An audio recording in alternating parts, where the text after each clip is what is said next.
Hey, welcome back.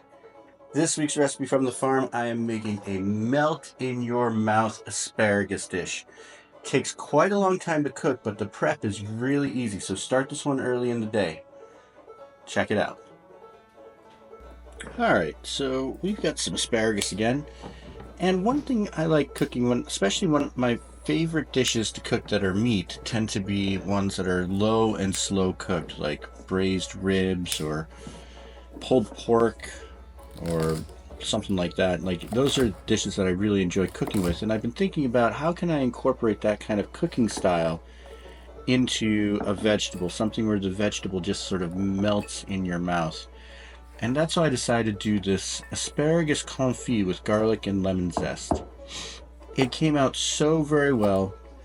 I'm just chopping up a bunch of asparagus after I snap off the ends. I've got some fresh green garlic. That's actually the whole plant of the garlic. And I'm just going to throw that in there, cutting it all into about 1/2 inch, 3/4 inch pieces.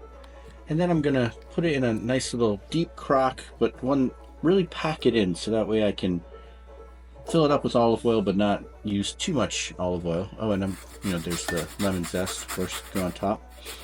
Adds a nice little bright flavor to it. Then I'm going to fill it up with the olive oil, and then it's going to go in the oven, and it's going to be in the oven at 200 degrees for about 5 hours. Now this is about a 1/2 pound of asparagus, give or take. You can do less, you can do more, just add more. Obviously olive oil, you need a bigger pot. But 5 hours is my cook time, 200 degrees. It really, until it's just all sort of falling apart and looks really, really good. It smells so good. The kitchen was smelling amazing, but I could just sort of set it, go about and do other things on the farm. And there it is. So I'm going to put that on some crusty bread, gently with tongs, going to take it out there.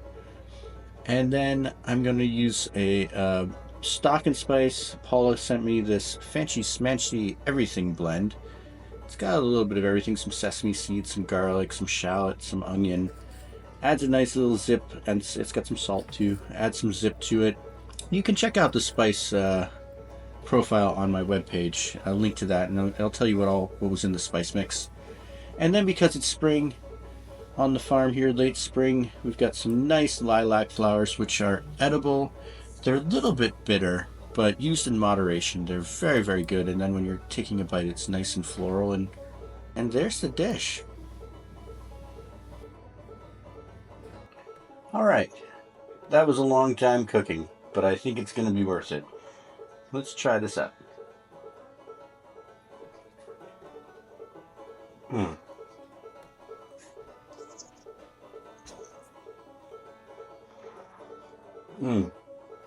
It just melts onto the bread.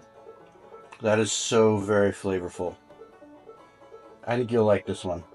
So until next time, keep planting, keep cooking, do something good.